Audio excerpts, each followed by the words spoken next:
Hello and welcome to today's informational webinar on the 2020 Climate Leadership Awards. My name is Amy Bailey, and on behalf of the Climate Leadership Awards Steering Committee, I want to thank you all for your interest in the awards and for joining us today to learn more about the program. I think as each season is passing, it's becoming more and more clear that leaders that advance climate solutions are needed now more than ever. And so we hope you will find today's presentation helpful and that you'll consider submitting your own application. In addition, we of course invite you to spread the word about this fantastic opportunity to elevate leaders and encourage voluntary action. So we're going to jump right in today. I know we have a full slate of things to cover, but by and large, what we're doing is providing an introduction to the awards and details about the eligibility and application requirements for each of the 6 award categories, and of course offer helpful tips as you prepare your submissions. And there will be time for Q&A and discussion at the end of the presentation. So just by way of introduction, as I mentioned, my name is Amy Bailey, and I'm the Director of Sustainability and Engagement here at C2ES. Today, I am joined by Jordan Ferris, a Program Associate at the Climate Registry, and Nancy Meyer, the Director for Corporate Engagement from C2ES as well. And in addition, we have a special guest with us today, Ashley Allen. I think she is signing in. Ashley, are you on yet? I don't see her name yet. Okay, so. Well, we'll come back to her. So those will be your presenters today, and just for some initial webinar logistics, just so everyone knows, all attendees are going to be muted to reduce background noise, just to make sure that you can hear the presenters clearly. But of course, we do welcome your questions and comments. You can submit those in the control panel at your right. There's a questions drop-down bar that you should see. And we'll get to those near the end of the call, and any that we don't happen to get to, we'll follow up by email just to make sure that everyone's covered there. Also to note, today's presentation will be available on our CLC YouTube channel. The link is there on the screen, and of course on the Climate Leadership Conference and Awards website as well. So I'm going to jump right into kind of an introduction and overview of the full CLA program. Today, what we're going to do is give a few notes about the eligibility and application requirements. But as you know, the CLAs are a national awards program recognizing and incentivizing exemplary leadership in response to climate change. And the CLAs are recognizing outstanding voluntary work to reduce emissions and build resilience to climate change. This is a program that has been put on by C2ES and the Climate Registry annually since 2012. The US EPA, you may remember, has been a founding partner and sponsor of the awards program from 2012 until August 2017. And just as some kind of history of all of our award winners, since 2012, we've honored nearly 170 recipients. So in 2019, just as some recent history here, we've got a picture of our most current winners. We were proud to honor 11 organizations, 3 partnerships, and 1 individual for their leadership in reducing emissions and taking climate action. And you can learn more about all of these winners at the website linked at the top of your screen there. So every year we know that the Climate Leadership Award winners find this a valuable recognition for their work. And so what we've done here is kind of include some of the comments that 2019 CLA winners shared about their experience, including Cisco, Schneider Electric, and one of our individual award winners, Nancy Sutley. So I won't read through all of those, but give you just a second to kind of peruse that. So why don't we come back to Ashley? Yeah. And just as kind of some additional context to the awards recipients are honored at a formal dinner at the Climate Leadership Conference, which is a 3-day event, serving as a really nice complement to the award program. And I'm happy to share, you're hearing it here first, that this year's conference will take place March 4th through 6th in Detroit, Michigan. So we hope that you'll all be marking your calendars and joining us there for that event. And of course, our conference information, awards information as well, will be regularly updated at climateleadershipconference.org. One piece that will be coming soon as well will be an opportunity to submit speaker or panel submission ideas. And a little bit more details about this event. Each year, C2ES and TCR host the Climate Leadership Conference. We bring together more than 400 climate professionals from the public and private sectors, including federal and state government officials, industry leaders, nonprofit experts. It's a really great group of attendees that really leads to a lot of wonderful networking. The conference events cover a range of topics, innovative ideas and best practices on energy efficiency, clean energy opportunities, setting and achieving greenhouse gas reduction goals, engaging supply chains and how to move towards a circular economy, and of course, other applications to measure, manage, and reduce emissions. The conference has increasingly also provided a forum for emerging best practices on climate resilience, adaptation planning, and implementation, as that continues to be an important area of work. Of course, getting all of these folks under the same roof affords a really wonderful opportunity for peer exchange on managing the carbon footprints of organizations and communities, both internally and throughout the supply chain, while really maintaining a focus on the top and bottom lines. So conference participants, I'll just mention this quickly, we bring in experts and share conversations about leveraging clean energy opportunities, managing climate risks, building resilience, supply chain, disclosures and questionnaires, education, some workforce development, the business case for climate response. I could go on, but I'll just leave that there. And I just want to end the conference piece of this by saying that it's always a really well-received conference, and we have a lot of folks that come back year after year, and we're really excited to have that, and we hope that you will join us next year as well.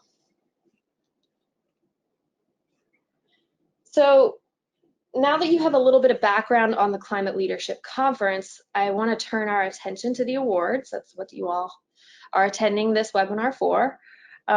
This slide shows the program's 6 categories, and we will be discussing each in a few minutes.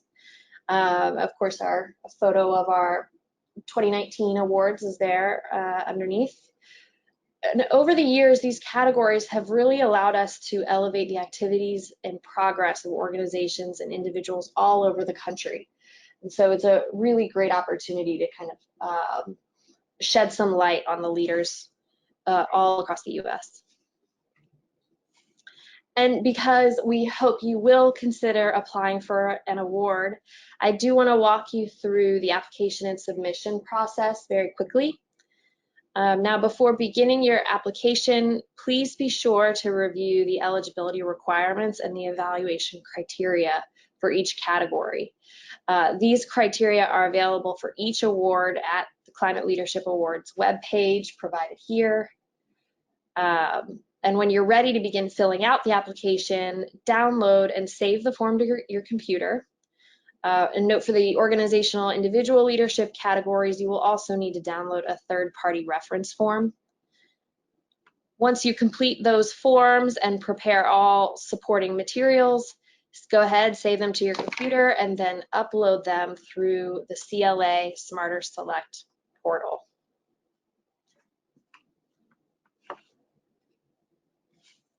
Now, because the submission process had changed just last year to go through Smarter Select, I do just want to cover this once more just to make sure everyone is feeling comfortable with the application portal. Now, once you click on that application link, you will be prompted to create a unique login to Smarter Select, and that login is going to allow you to sign back in at any time before the deadline and make needed adjustments to your application, which is a really nice feature. The CLA Smarter Select portal will send you confirmation emails when you've created your login and again when you have successfully submitted your application. Of course, this is just a helpful indicator for you to know that we are receiving your materials. Now, once you've set your login, you're going to be shown the first page of the CLA application form, which is shown here. And on the right-hand panel, you'll see an overview of the application steps so that you can track how far along you are in the process.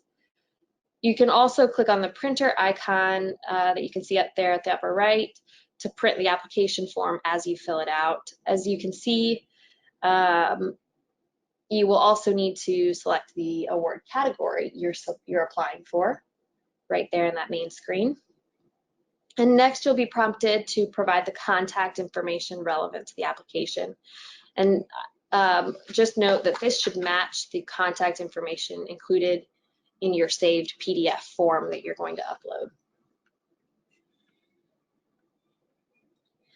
And then the third page, skipping ahead a little bit, will prompt you to upload your completed PDF application. As I mentioned earlier, these forms can be downloaded from the Climate Leadership Awards website.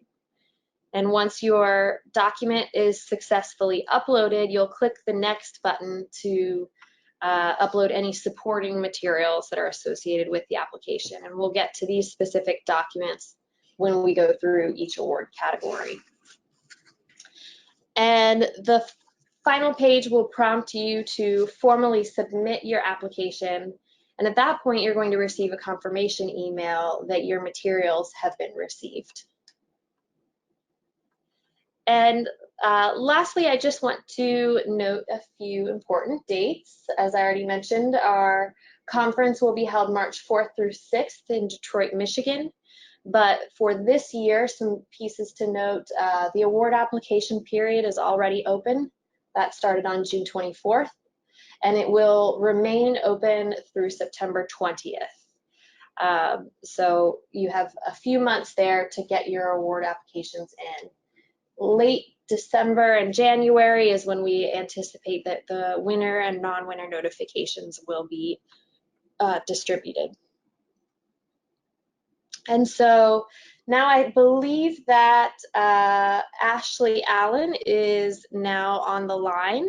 We've got her screen back up here, and I just wanted to note that, like I was saying a little earlier, it's a really great opportunity for organizations to highlight some of their work and the work that their colleagues are doing in this space. And so to help share some of that story, we invited Ashley Allen, who's representing Mars, a two-time winner in 2019. So Ashley, I'd love to hear a little of your thoughts about the process and the value that you found. Yeah, absolutely. Can you hear me okay? Yes. Great. And thanks, everyone. And sorry I missed the first 5 minutes working out some technical difficulties on my end and coming off another call. But thanks so much for the opportunity to join and to speak to you all. And super excited that you are interested in this awards program, which we happily participated in last year. I love these pictures on the screen for those of you who can see your screen. So on the left is Mars president of Mars Edge, one of our business units, Jean-Christophe Flatin. And he gave a keynote at this last conference really focusing on how Mars climate work is fully integrated into our business and represents our recognition that we have a responsibility to sort of work on our impact on the world, not just, as in terms of sort of a cost, but simply because, of the opportunities and the mutual benefits that addressing our impact on the planet and the people, our customers, our workers, our supply chain producers, that really benefits both us and them when we take these issues seriously and work it into how we do business. So that was a really awesome opportunity to have a Mars senior leader participate in this. And to the right hand picture, you'll see me in the pink jacket and our VP of Sustainability, Kevin Rabinovich, in the middle, and our Corporate Affairs Director for Sustainability, Lisa Manley, on the left. And that kind of illustrates, that really this is a team effort for us. So we have a number of people in the business that work on climate change in some fashion and consider, themselves to be climate champions and a critical part of our work on climate change. I don't know how many companies versus organizations are on the call right now, but for those that are part of companies, probably like us, you either have or are considering a science-based target on climate change as part of the Science-Based Targets Initiative. And that science-based target for us is what really served as the organizing feature for our application last year, was really that commitment that we made in 2017 to cut our full value chain emissions 27% by 2025 and by 2/3, so 67% by 2050, as an absolute target, scopes 1 through 3. And the work we've done to implement that and the progress we're beginning to see on that was really the core part of our application in this awards process last year. We achieved the Organizational Leadership Award and the Supply Chain Award. So those are the two little trophies we're holding there. And you can imagine the Supply Chain Award was pretty critical for us since we've set a scopes 1 through 3 goal. And like probably many food and manufacturing companies, about 80% of our GHG emissions profile comes from our extended supply chain, from essentially agriculture emissions and land use change emissions, which we put a measure in there for potential commodity-driven deforestation, an estimate of commodity-driven deforestation. Now, I think we consider ourselves leaders in this space. We try to be very vocal about our climate work, and we try to form a lot of coalitions where we are either sort of very supportive or even taking the helm with a lot of our peer companies and suppliers and customers. So we agree with the Climate Leadership Awards that we were a good contender for this one, and the fact that we sort of had that science-based target goal and we're starting to put in place a lot of the strategies, making progress on our renewable energy, et cetera, is what really gave us the confidence that we should be considered for these particular awards. Now, on the back end of how has this kind of helped us, so I think unfortunately the recognition or even awareness of what companies are doing on climate change is pretty few and far between. Mostly we're all looked at as kind of the culprits, right? Which has some truth in it. We do have pretty big impacts on global emissions through our production and in particular through our supply chains. But it's not often that we get a whole lot of credit for the progress that we're making on these really, really tough and ambitious goals. So I see the Climate Leadership Awards as really one forum where that effort and that progress really is recognized and celebrated. And that really helps us, in particular with our leadership, to know that Mars efforts in this space are being recognized and are comparing to our peers or others in this space as being sort of at the top of our game, in a leadership role, et cetera. So, I won't say that it necessarily changed what we've done or how we've gone about it, but it definitely helped us, show our leadership that this work is worthwhile, that there are groups that are looking at what companies are doing on climate change and recognizing that work and there to sort of help and support you along the way, that there are other companies that we met a lot of great companies at the conference, Climate Leadership Conference, that are struggling through the same challenges, and so it's great to have those conversations. And then it allows us to bring some other people like President Jean-Christophe Flatin into the conversation and have a think about how their business unit really relates to this work and what they can say as part of this climate conversation. So maybe I'll stop there, and I'm not sure if we're taking any questions or not, but I'm happy to answer any if there are some. And then I'm also happy to have anybody who's interested follow up via email and we can chat more. Thank you, Ashley. I appreciate your insights and for your participation in the program and today. I don't see any questions coming through on our chat function, our chat bar here, but if there are, please submit them now, and I'll give you just a minute. And otherwise, we will, if anyone has questions, we will circle up with you, Ashley, over email and take care of them that way. I know you have other things to get to today. Yeah, no problem. And do, if anybody does want to reach out, feel free to just, if you don't have my contact info, just go through C2ES and the organizers here and they can connect us. So thanks a lot. Great, thank you.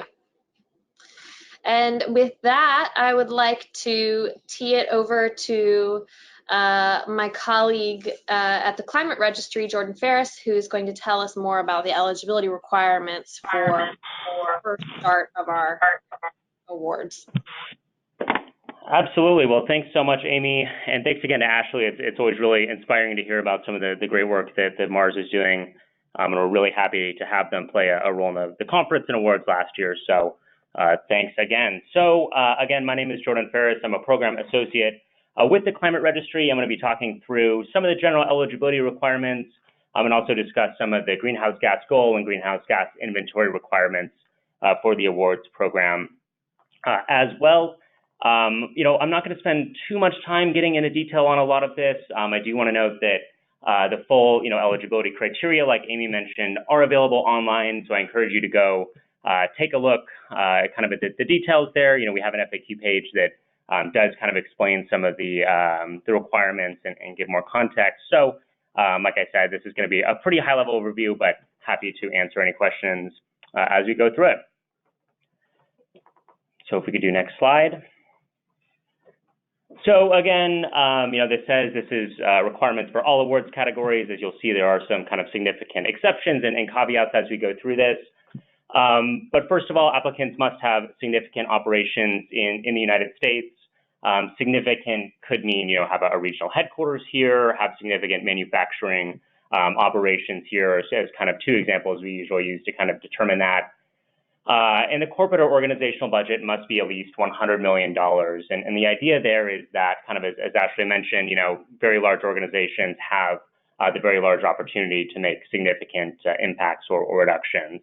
But I also want to note that that doesn't apply to the innovative partnerships category because, we do know that smaller organizations are, making strides and are kind of working in really interesting and innovative ways to kind of punch above their weight and achieve some of these big impacts as well. So that category is kind of intended to fill that gap a little bit.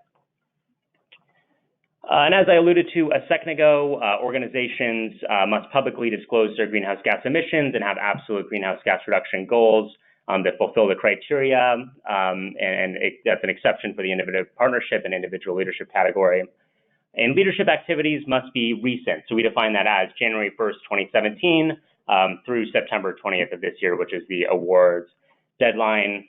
We know that for goal achievement, it can sometimes take some additional time to verify those achievements and greenhouse gas inventories. So there is an additional year kind of given for the goal achievement category there. Next slide, please. So to talk a little bit about the greenhouse gas reduction goal requirement, we do require a public and absolute greenhouse gas emissions reduction goal. And I do want to stress that we are looking for absolute reduction goals. Organizations might be setting intensity goals where they're looking at, maybe metric tons of emissions per pound of product produced, or they might be setting procurement targets for things like renewable electricity. Those goals are fantastic, and we love to see them. But they should be accompanied in the application by an absolute emissions reduction goal as well. At the minimum, we're looking for goals that include all U.S. operations for an organization. We encourage global reporting and global goals. But within that chosen boundary, the goal should include all Scope 1 and 2 emissions. For our first generation goal, the goal period should be between 3 and 15 years. There are some kind of additional guidelines on second and third generation goals. If you've achieved the goal and are setting a new one, you can use the same base year for subsequent goals. We just ask that those extensions be kind of between 3 and 15 years as well. And finally, these goals must represent an aggressive emissions reduction. And we currently define that as at least a 1.8% annual emissions reduction per year. But I will be talking about some updates to that we'll be rolling out starting next year in a few slides. So we'll be talking more about that in a second. Next slide. So again, as I mentioned, organizations are required to submit a current greenhouse gas inventory. This inventory must be publicly available. So we'll ask that you submit links to where that could be found. That could be something like on TCR's CRIS platform, a CDP submission, a CSR report, a press release on a website, something like that where the public can go in and take a look at those numbers. The inventory must be verified or have undergone third-party review. And if you have questions on that, we do have kind of more information about what exactly we mean by reasonable or limited assurance or third-party review on the FAQ page as well. And also important to note that we'll be looking for base year inventories that kind of meet these criteria as well. Important to see kind of where you started with the greenhouse gas reduction goal and where you are currently. Again, if that current year is different than the base year. So we require that as well. Next slide. And then just a quick note about Scope 3 reporting and the reporting of biogenic emissions. These are not required to be reported or included in greenhouse gas reduction goals. Absolutely encouraged. We think it's great for organizations to be thinking about this. But I will say that if you have included Scope 3 emissions or biogenic emissions in your greenhouse gas emissions reduction goal, those should be included in inventory and should undergo review kind of along with the rest of the inventory as well. Next slide. I just wanted to note two pretty minor kind of eligibility requirement updates that are different this year. These are related to TCR's brand new General Reporting Protocol 3.0. This was released just a few months ago, and quick aside to say that the TCR staff did a really great job in putting this together. Many of you might be familiar with the GRP, as we call it, and it's gone through a pretty extensive overhaul and update. And it's now much easier to use. It's streamlined. It's great, and everyone should go check it out. But back to the CLA requirements, we now allow for 10% estimation for small sources and simplified estimation methods. That's up from 5%. Previously, organizations could only track progress toward a goal using a single base year. That could be a fiscal year or an annual year. We will now allow base periods that reflect an average of annual emissions over several consecutive years.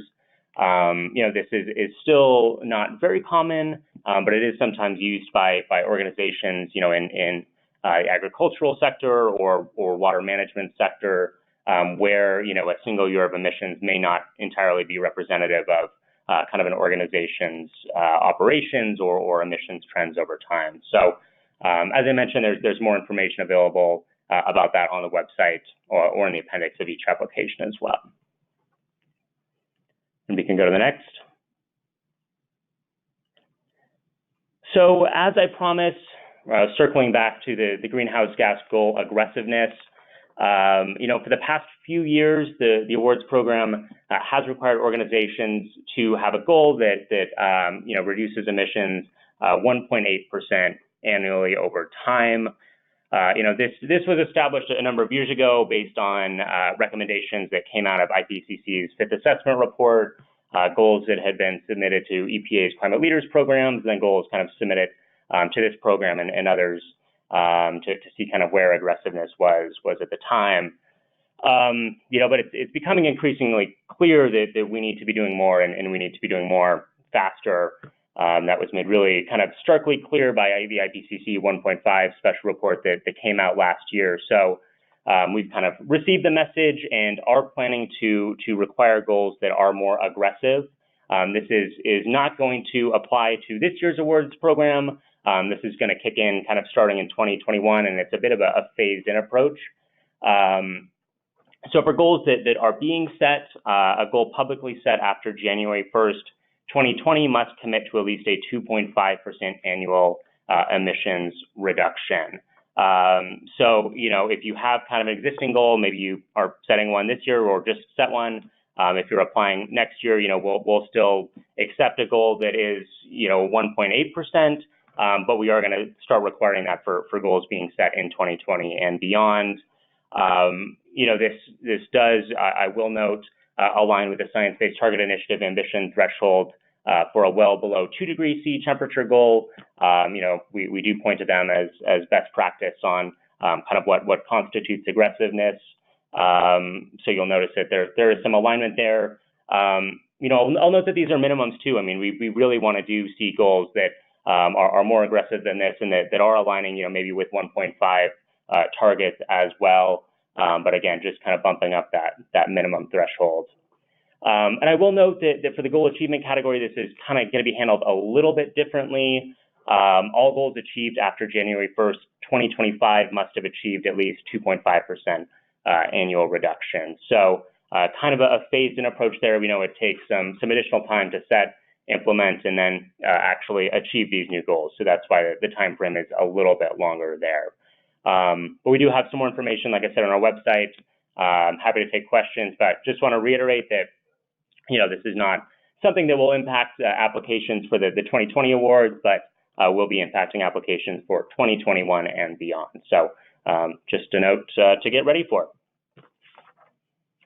And I think with that, we can move on. So I'll talk a little bit about the Excellence in Greenhouse Gas Management Goal Setting Certificate and Goal Achievement Award, noting that a lot of the requirements for these two categories are quite similar to the general eligibility requirements I just spoke to as well. We can go to the next slide. So what does leadership in greenhouse gas management look like? It looks like the public disclosure of entity-wide greenhouse gas emissions, verification or review of inventories, the public establishment or achievement of aggressive greenhouse gas reduction goals, and the transparent implementation of activities that show that you're really taking active steps to measure, manage, and reduce emissions. Next slide. So the goal setting certificate is recognizing organizations that are going ahead and setting aggressive reduction goals. Applicants will be evaluated on a lot of the things I just talked about, including having verified and public emissions inventories, setting aggressive greenhouse gas reduction goals, and then thoroughly describing the planned mitigation activities that will help them actually go ahead and meet that goal.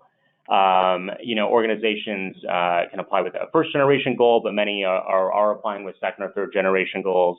That's great as long as those kind of meet the eligibility criteria as well.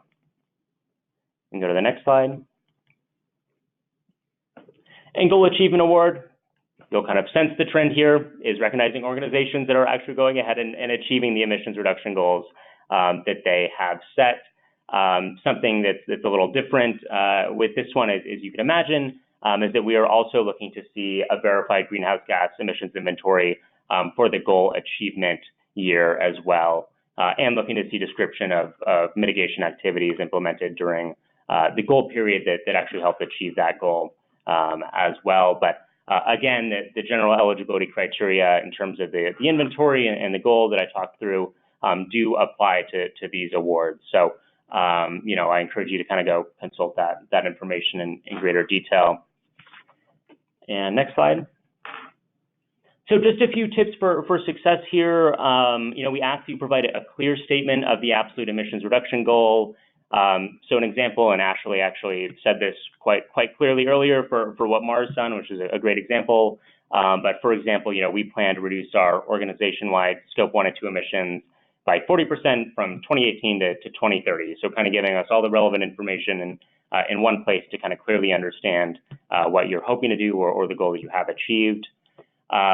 Make sure verification or third-party review statements are submitted. We really do require these. You know, sometimes an organization will submit an application and, you know, because the verification process does take a lot of time, you know, they may not have the verification statement immediately available. You know, that's okay as long as you just tell us, hey, you know, we're just wrapping up, you know, our latest kind of inventory and verification, but we can get that to you, you know, within the next few weeks. That's usually okay. We can kind of work that out on a one-off basis, but we do need to see those. As I mentioned, you know, documentation should clearly link to where the goal and emissions inventories are made publicly available. That's really helpful for us as we're looking through and trying to kind of cross-reference all of these pieces. And finally, I mentioned science-based targets earlier. Science-based targets are great. Ashley, you know, kind of alluded to how that's been a really big benefit for Mars and kind of aligning their vision and planning on climate action. We do not require science-based targets. You know, we absolutely encourage you to let us know if you do have a science-based target, whether it's approved or not. There's an option on the application form to specify that, and we do kind of encourage you to point to that as kind of additional evidence of your actions and activities. So if I'm not mistaken, I think that wraps up my section. Hopefully we'll have some time for questions at the end. If not, happy to circle back up with folks over email as well. So Nancy, I think that gets passed over to you. Thanks, Jordan. As Jordan mentioned, just a quick highlight of who I am. I am the Director of Corporate Engagement at C2ES, the Center for Climate and Energy Solutions, and so I work a lot with businesses. So I'm really excited to be part of this process of the Climate Leadership Awards and strongly encourage all of the businesses that we work with to apply and beyond, because I think it's great to get recognition for the work that you're doing. So I'm going to cover the next 4 award categories. The first one of those is innovative partnerships. I'm going to dive right in to some of the details. And a lot of these eligibility requirements are somewhat similar across categories, like Jordan had mentioned, so I might go quickly through them, but let me dive in a little bit deeper on the Innovative Partnership Certificate, just what it is. And what it does is it recognizes organizations that are working collaboratively, being the key word there, to achieve exceptional climate mitigation or resilience outcomes. Some of those really specific eligibility requirements means that because it's a partnership, you need to have at least 2 or more primary stakeholders, and those stakeholders can include government entities, companies, or academic institutions. So while for the most part we are recognizing corporate action, this is a category in which it's a little bit more broad and can include other organizations who are partnering with companies and et cetera. The one key thing that I do want to mention is, since we do have a lot of private sector companies that are eligible, it cannot be based or built around a business relationship. So you can't be making money, for example, off this particular partnership. As well as the magnitude of the achievement needs to make sure that it merits the recognition. So you know, that's just something to consider. The partnerships also need to be active and formalized, and as well focused on the goal of addressing climate change issues. The activities also need to take place in the United States. That being said, the primary stakeholders do not necessarily have to be headquartered in the United States. And then lastly, the other 3, I can't speak today, 3 key criteria that I wanted to point out is that you need to have an established baseline for the goal that this group is addressing. It has to show significant progress toward achieving that goal, and the activities need to have taken place since January 1st, 2017. In terms of the evaluation criteria and how applications are evaluated, they are evaluated by an independent panel of judges, and each application is considered on a competitive basis to the other applicants who apply. So this is different than how the goal setting and achievement awards are determined that Jordan just walked us through. So you're essentially competing against other applicants. And so as long as your award criteria has been met, then what's really important is that the activities that you have submitted in the application really merit recognition. And so often we do have multiple groups that receive recognition in this space, but we need to make sure that the ambition is equally high for folks who receive the certificate. Just to give a quick idea of some of the types of partnerships that we have recognized in the past. It can include various city or local government stakeholders that are working on regional planning activities. It could also include government entities working with the private sector or academia in a cross-sector initiative. It could also be a joint venture with different types of organizations that are looking to deliver results that are beyond business as usual as it relates to climate. And then, yeah, just to reiterate that those partnerships based on business activities or procurement activities are not considered eligible for this particular application. And so again, you can find more details on the website. You can look at what the past winners have been to give you a sense of what the groups who've gotten this achievement in the past look like, as well as more details about the awards and the application itself in the application. So with that, I want to move on to supply chain leadership. And for many organizations, the impact of the supply chain can often greatly exceed the GHG impact of their internal operations. This is particularly true when you consider life cycle emissions. And so we've established this category to recognize those organizations that are on the leading edge of managing their GHG emissions in their supply chains. And all the applicants for this particular category should really be focused on moving beyond addressing the impact of their own operations to this more comprehensive assessment of GHG impacts.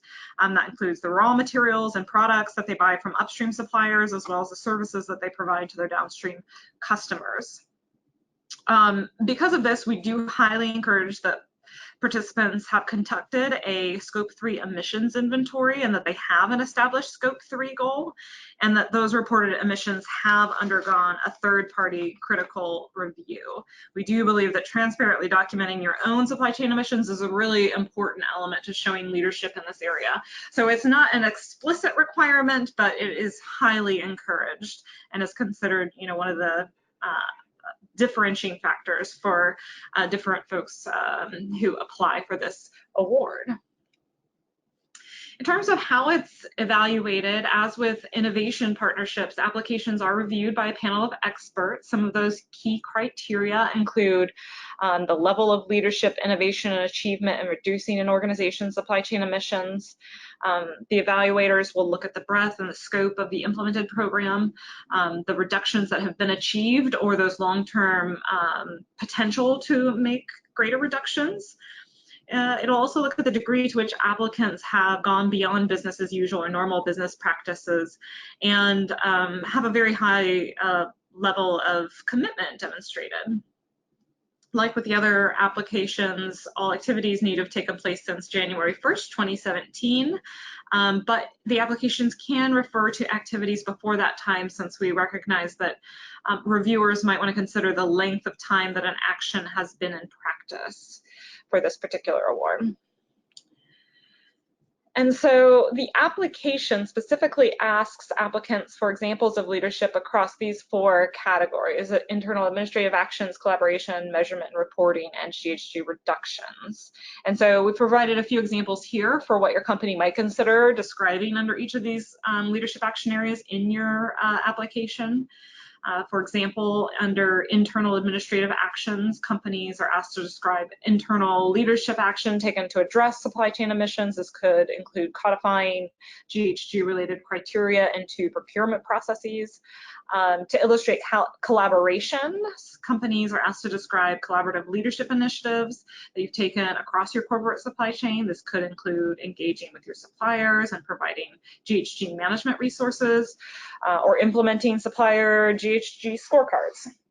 And then to show leadership for measuring and reporting, this could include comprehensive public reporting and third-party verification of supply chain emissions, or looking at your product's life cycle analyses. And then lastly, to show achieving GHG reductions, this is where providing verifiable scope 3 emissions could be helpful. And it could also mean including how you might be encouraging your suppliers to set public GHG reduction goals. So again, it's not what we're asking for every single one of these boxes to be ticked, but these are the types of activities that we're looking for this particular category. Just a reminder that this is a lot of information up here. These slides will be available later, so you can look at these examples at another time, since we're not hanging on this slide for a particular long time. But with that, I think we'll move along to our last two award categories, individual leadership and organizational leadership. So first, I want to get started on the individual leadership side. This award recognizes individuals who really embody what it means to be a true climate leader. They are working to direct their organization's work on climate change, as well as engaging more broadly with their peers and with the broader community to achieve extraordinary outcomes. The applicants for this award must reside and work in the United States. And again, their company does not have to necessarily be headquartered here, though. In addition, their employer need to have annual revenues or an annual budget of over $100 million. And like with the other categories, leadership activities need to have occurred since January 2017. But again, applications can refer to actions before that time and explain how they serve as a foundation for ongoing and more current activities. The other thing to note for this particular award is that it does require 2 third-party references, and those can be downloaded from the Individual Leadership Award page found on the climateleadershipconference.org website. And those references can be collected either by the applicant or submitted with the award materials through the Smarter Select portal. Reference forms can be submitted directly via email to applications@climateleadershipawards.org as well. So we give you a few different ways that you can get those materials to us. In terms of the selection criteria for this award, again, we'll have an award panel, and they will consider innovation and thought leadership by the applicant, leading key climate initiatives that they've put together, how they've engaged in productive partnerships and collaborated with peers to develop best practices or influence behavior more broadly. Could also include education and training of staff and external stakeholders. Just note here that activities should be deemed to exceed business as usual for it to really be considered a competitive application. And then we have pictured here Nancy Sutley, who's the Chief Sustainability Officer at the LA Department of Water and Power. She was our awardee last year, so that was nice to be able to recognize her work in the space of climate change. Lastly, I just want to move on to the category of organizational leadership. And so, like with individual leadership, it really seeks to recognize organization going beyond business as usual and really demonstrating how they're managing their operational greenhouse gas emissions and engaging with their external networks, and that includes peers and partners and the like. And so examples of this could include establishing management structures, allocating budget dollars to addressing climate change, engaging the supply chain, demonstrating a track record of achieving greenhouse gas reduction and climate risk mitigation. So you can kind of see that this category really pulls together a lot of the other categories. So we're really looking for some exceptional leadership across several different categories for organizations in this for this category. Like the individual leadership, third-party reference forms are also required. You are required to have 3 references for the organizational leadership, And those, just like in the case of individual leadership, can be submitted through the Smarter Select portal or just email to the applications@climateleadership.org email. So in terms of the criteria that are considered, it's very similar to individual leadership, except that there are 2 additional criteria that we look at. And that includes strategic integration of climate mitigation or adaptation activities into the company's operations, as well as the disclosure of climate-related risks and opportunities, which relates to the best practices described by the Financial Stability Board's Task Force on Climate-Related Financial Disclosures, or TCFD. So we're looking for folks kind of going above and beyond in those particular areas, in addition to some of these other key pieces, such as innovation and quality of engagement, etc.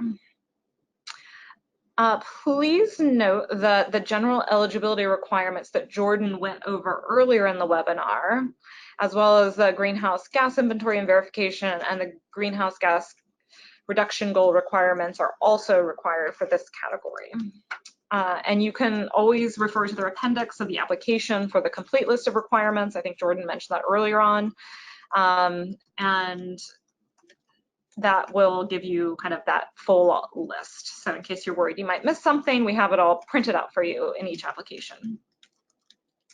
And please note that for all categories, previous winners who apply will be recognized only for new accomplishments. So we try not to recognize the same organization twice for the same activities.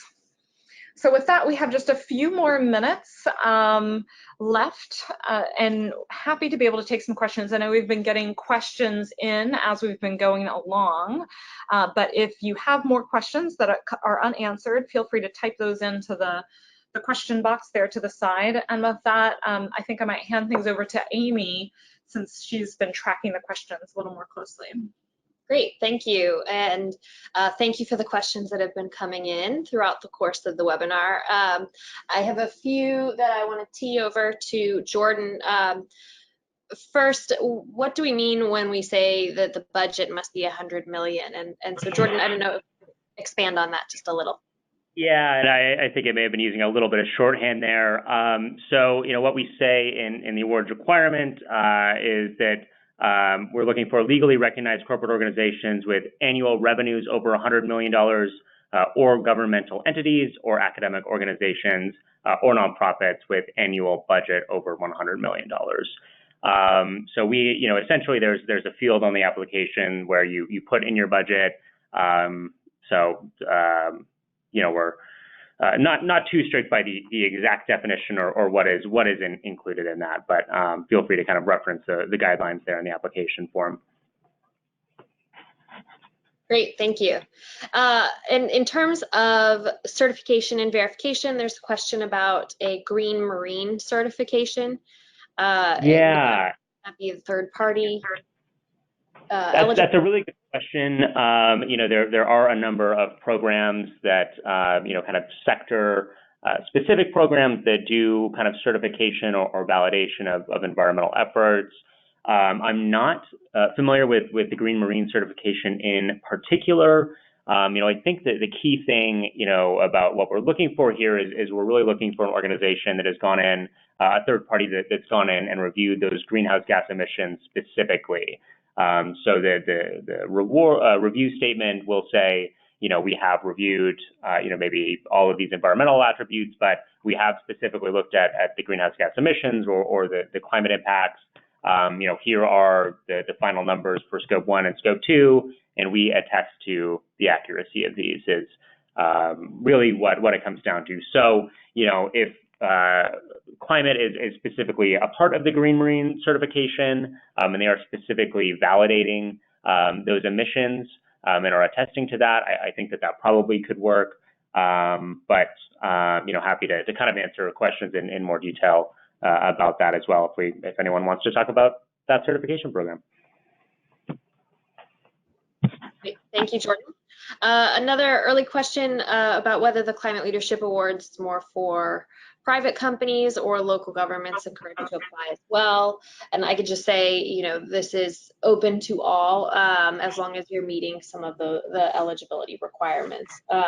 You can actually see a list of our previous award winners on the Climate Leadership Awards website. If you go to the awards page, there's a drop down that has past winners listed from between 2018, and we'll put 2019 up there in this list as well, all the way back till 2012. And so there's certainly some categories that might be a little bit easier for public sector or academic institutions to participate in, but of course everything is open.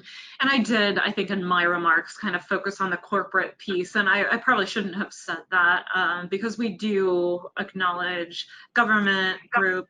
We've had cities maybe in the past receive awards as well as universities. So, you know, I think maybe that was just me speaking off the cuff with my business engagement hat on. Yeah, and I do want to note too, you know, last year we recognized Nancy Sully from the Los Angeles Department of Water Power, so a good kind of a bit of a utility city hybrid there, but that is something. And we've recognized local government partnerships in the past too. So I think kind of regional collaboratives for climate action. So that's kind of another thing that we have recognized that might fit into more of that local government kind of sector. Great. Another question here for procurement of services that piece not being eligible. I think this is referring to the Innovative Partnerships award category. The question is whether procurement of hardware or critical project components, whether that makes something eligible or not ineligible. And my sense, without further information, is that that might make the partnership ineligible, but we're happy to review additional information if you want to send that our way and give you guidance that's a little bit more specific to your scenario there. Lastly, let's see, can partnerships include work with TCR, or is that a conflict of interest? That's a good question. I don't know if we've ever got that question before. That might be a conflict of interest. I think it's something we'd have to consider. I don't know that we've ever had that. So yeah, I mean, I would say follow up with us on that on the side, because we are, while all of the awards themselves are reviewed by a separate peer review panel, at the end of the day, the Climate Registry and C2ES make some of the final determinations. So that could be a conflict of interest. So we'd have to really think through that, I think. Yeah, and if you can share the specific, the work that you're doing together, we can, again, troubleshoot that. One last question as we tie up loose ends here today. Can the speakers please share their contact information again? I don't know if that's on one of our next slides. Well, we've got. We don't, I think we only have the questions at Climate Leadership Awards, which honestly goes to all of three of us. So this is a great way to get in touch with us regardless, that first email address there. All right, so with that, just wanted to say thank you for joining today's webinar. As a reminder, these slides will be posted on the Climate Leadership Conference.org website under the application process, eligibility, and evaluation criteria tab. It's also going to be on the YouTube website for the Climate Leadership Conference. In terms of next steps, after the submission period closes, application forms will be evaluated by C2ES and the Climate Registry in collaboration with those independent committees of recognized experts. And then, as Amy mentioned earlier, that award winners will tend to be notified in either December 2019 or at the latest early January 2020. So definitely encourage you to apply, get in touch with us, use the questions at climateleadershipawards.org email to get in touch with Amy, myself, and Jordan. And then here are some quick links to the websites that we referred to throughout the course of the presentation. So with that, I think we'll close, and thanks again for everyone joining us today.